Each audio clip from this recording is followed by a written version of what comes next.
আজকাল শাস্ত্রসমূহের বহু টিকা ভাষ্য দেখতে পাওয়া যায়, কিন্তু সেগুলির অধিকাংশই বৈদিক জ্ঞানের শিক্ষক ব্যাসদেবের কাছ থেকে গুরু শিষ্য পরম্পরা ধারায় আগত নয়। শ্রীল ব্যাসদেবের সর্বশেষ সম্পূর্ণ এবং মহত্তম রচনা শ্রীমদ্ ভাগবতই হচ্ছে বেদান্ত সূত্রের প্রামাণিক ভাষ্য। স্বয়ং ভগবানের মুখশ্রিত ভগবদ্গীতা শ্রীল ব্যাসদেব লিপিবদ্ধ করেন। এই দুটি অত্যন্ত গুরুত্বপূর্ণ শাস্ত্রগ্রন্থ, এবং যে সমস্ত অন্য ভাষ্য গীতা ও শ্রীমদ্ ভাগবতের মৌলিক শিক্ষার বিরুদ্ধ অর্থ প্রতিপন্ন করে, সেই ভাষ্যগুলি অবৈধ। বেদান্ত, উপনিষদ, গীতা এবং শ্রীমদ্ ভাগবতের মধ্যে সম্পূর্ণ সামঞ্জস্য বর্তমান, এবং শ্রীল ব্যাসদেবের প্রবর্তিত শিক্ষা ধারায় আচার্যবৃন্দের কাছ থেকে, অথবা অন্তত পরমেশ্বর ভগবান অথবা তার বিভিন্ন শক্তিতে বিশ্বাসী ভক্তবৃন্দের কাছ থেকে শিক্ষা না পেয়ে কারো বেদ সম্বন্ধে কোনো সিদ্ধান্তে আসা উচিত নয়।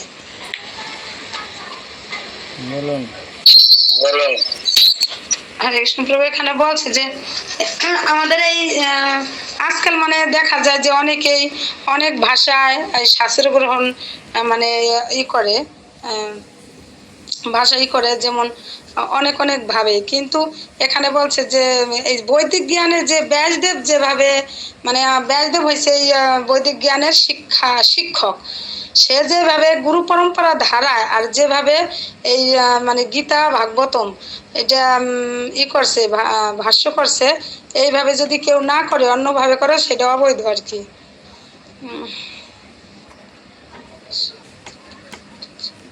হরে কৃষ্ণ প্রভু, পরেরটুকু আপনি একটু বলে দেন। ঠিক আছে, খুব সুন্দর সাউন্ড অফ করে দিন। আচ্ছা, এরপর কে বলবে এখান থেকে? আরো কে বলবেন বলুন। শিবলু মাতাজি বলতে হবে।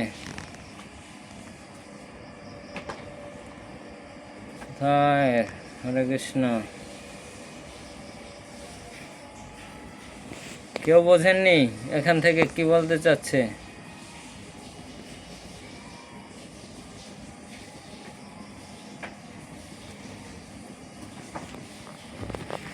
শুধু শুধু সময় নষ্ট করছেন। বলছি একজন বললো আবার বলতে হবে। বলেন।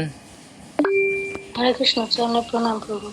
প্রভু এখানে বলছে যে অন্য ভাষায় গীতা এবং ভাগবতের যে মৌখিক শিক্ষার বিরুদ্ধে অর্থ যেটা যেখানে যেখানে ভগবত গীতায় যেভাবে দেওয়া আছে বা ভগবান শ্রীল ব্যাসদেব প্রভু যেভাবে লিখছে, তো ওই ভাষারে যে অন্যভাবে প্রকাশ করতে চায় বা বলতে চায়, বা নিজেদের স্বার্থের কারণে নিজে বিভিন্ন প্রভু সাজে যারা বা সাধু সাজে, তারা বিভিন্ন ভাষায় ওই অর্থরে নিরর্থভাবে প্রকাশ করে, মানুষকে বিভ্রান্ত করে।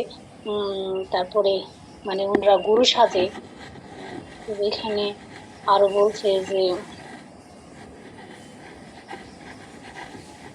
ওই ভাষাগুলি প্রভু অবৈধ, তারা তাদের স্বার্থের কারণে ওরকম ভাবে লিখে প্রভু, আর মানুষকে জনসাধারণকে বা ভক্তদেরকে ঠকায় প্রভু, যারা আস্তে আস্তে আমাদের ধর্মটা বিপথে, ওনাদের কারণে আমাদের ধর্মটা বিপথে চলে যাচ্ছে প্রভু।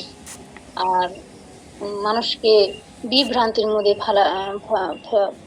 ফালায়, আর যে ধর্মটা, সঠিক ধর্মটা, যে আমাদের সঠিক গ্রন্থ, যে সঠিক গ্রন্থটা আমাদের কাছে এতদিন ছিল না, যেটা আমাদের শ্রীল প্রভুপাদ আমাদের মাঝে প্রচার করছে প্রভু, যে সঠিকটা, এখন সঠিকটা প্রচার হওয়ার পর ওই যারা অবৈধভাবে ওই গ্রন্থগুলিকে প্রচার করতো বা লিখতো প্রভু, সেটা অনেক ক্ষেত্রে মানে বন্ধ হয়েছে বা এখনো কিছু কিছু ক্ষেত্রে আছে প্রভু, মানে এরকম মানে একটা কথা বুঝাইছে প্রভু এখানে।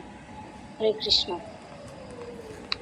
ঠিক আছে, খুব সুন্দর বলেছেন যে এই গ্রন্থ প্রচার যেভাবে ভগবান বলেছে সেভাবে লিপিবদ্ধ না করে তারা এলোমেলোভাবে নিজের মন গড়া লিখে প্রচার করেছে।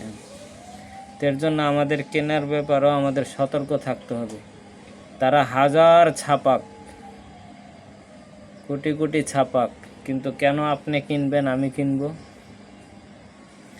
নিজেরও তো একটা বিবেক বুদ্ধি থাকা উচিত।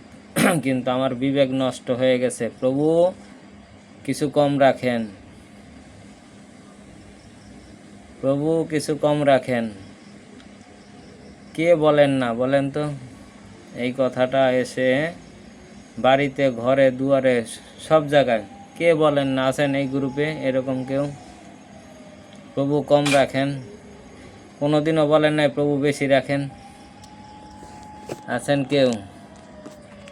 দেখা যাচ্ছে কেউ নেই। আমরা চিন্তা করে দেখুন যে আমাদের জড়জাগতিক কৃপণতার কথা বলছি, আধ্যাত্মিক জগতের কৃপণতাটা হচ্ছে অন্যরকম। তা আমরা সব সময় প্রভু কম রাখা যায় না? ঠিক আছে, এই যে কম রাখার প্রবৃত্তি আর প্রবণতা, তো এটাই আপনাকে কি করতেছে? এই বিপথে চালিত করছে, খারাপ পথে। যে এখানে 550 টাকা গীতা, হয়তো আমাদের এই সোসাইটি কেউ 50 টাকা রাখছে হয়তো কম, এটারও একটা কারণ আছে।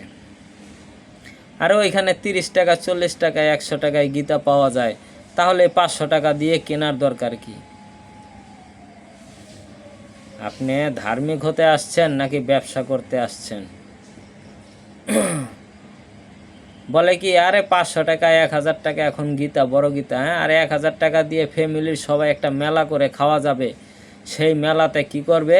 জীবজন্তু আছে সবার কি করবে? হ্যাঁ, সবাইকে বলি দিবে। সবাইকে বলি দিয়ে শুক্রবারে কি করবে? এরকম পাঠা মুরগি নিয়ে এসে তারপরে ভাগ বাটারও করে খাবে। সমস্যা নেই, অপেক্ষা করুন, আপনাকেও এইভাবে ভাগ বাটোয়ারা করা হবে। আপনি যেভাবে অন্যের সন্তানকে কি করেছেন, হ্যাঁ, কেটে কুটে হাত পা বেঁধে বিক্রি করতে নিয়ে গেছেন, ওইভাবে নিয়ে আসছে না, আপনাকেও এইভাবে কি করবে? হাত পা বেঁধে নিয়ে যাবে। আবার ওইখানে কুচি কুচি করে কেটে ভাগা দেওয়া হবে। আমি যেরকম করেছি আমাকেও সেই রকম কুচি কুচি করে কেটে ভাগা দিবে, হাত পা বেঁধে বিক্রি করবে, পরে বাড়িতে এনে কি করবে? মুগুরের উপরে রেখে 2 টুকরা করবে। দেখুন এই কৃপণতা কোথায় নিয়ে ঠেকেছে আমাদের। এর জন্যই প্রভু কম রাখেন। প্রভু কম রাখা যায় না, শুধু মোচরা মুচরি। একবারও বলে না যে প্রভু বেশি রাখেন, যা আছে তাই রাখেন, এই কথাটা কেউ বলে না।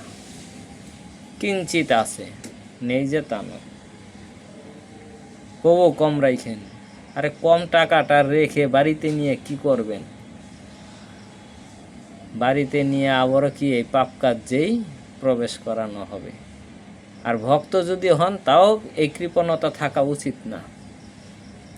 দেখেন তো, একটুখানি স্মরণ করেন, জন্ম থেকে শুরু করে এই পর্যন্ত, ছোট বাচ্চা থেকে জ্ঞান হওয়ার পর থেকে প্রভু কম কম কম কম, কয় টাকা সেভ করেছেন এই কম কম করে?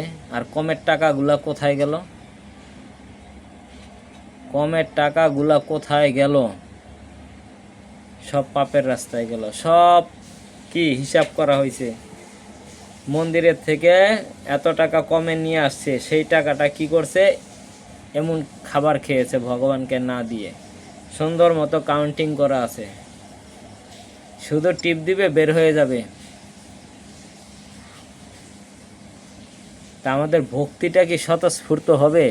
সব ভক্তিটাও প্রভু কম, প্রভু কম, প্রভু কম করলে হয় না, প্রভু কম করলে হয় না। আর এটা খাবেন না, প্রভু এটা খেলে হয় না। মানে জিজ্ঞাসা করে, জোর করে পারমিশন আপনার থেকে নিবেই। আপনাকে বলতেছে যে না না করো না, না, আপনার থেকে জোর করে পারমিশন নিয়েই সেই জিনিস গ্রহণ করবে। প্রভু খেলে ভালো হয় না, খেতে মনে যাচ্ছে প্রভু, বলেন না এটা খাওয়া যায় না।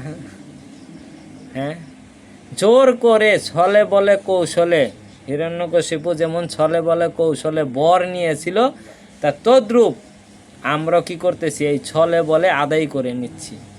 সব দেখতেছে ভগবান, আমি কিভাবে আদায় করতেছি, কোন প্রসেসে আদায় করতেছি। আমার হৃদয়ের ভিতরে এগুলো জমা আছে, ওটা কমবে না, ওটার মাত্রাটা বেড়ে যাবে, ওই ভাইরাসের মাত্রাটা আস্তে আস্তে বড় হবে। আমরা চাচ্ছি ওই কামনা বাসনার ভাইরাসগুলো একদম মূলে উৎপাটন করার জন্য। আর আপনারা চাওয়া পাওয়ারে কি করতেছেন, আরও সায় দিচ্ছেন, দিয়ে দিয়ে কি করছি, সেটা ভাইরাসটা আরও বড় করতেছি। আচ্ছা করেন, ভাইরাসটারে বড় করলাম না, ভাইরাসটা কি হয়েছে বলেন? ভাইরাসটা কি সন্তুষ্ট হয়েছে? আমাদের যে ভাইরাসটা, এটা কি সন্তুষ্ট হয়েছে নাকি এটা আরো লম্বায় বড় হয়ে গেছে ভাইরাসটা? বলেন সবাই, একটু বলবেন, ভাইরাসটা কি বড় হয়ে গেছে না খাওয়াতে খাওয়াতে? কথা বলুন। তাহলে অনুরোধ, ভাইরাসটাকে বড় হতে দেওয়া যাবে না, এই কামনা বাসনার ভাইরাসগুলোকে। ওটারে ঝাঁটাপাটা দিয়ে কি করতে হবে, কমাতে হবে সাইজটা। যত কমাবেন অতই আনন্দ পাবেন, যত কমাবেন অতই কৃষ্ণ আনন্দ পাবেন, আর যত বাড়াবেন অতই দুঃখ কষ্ট ভোগ করতে হবে। ঠিক আছে।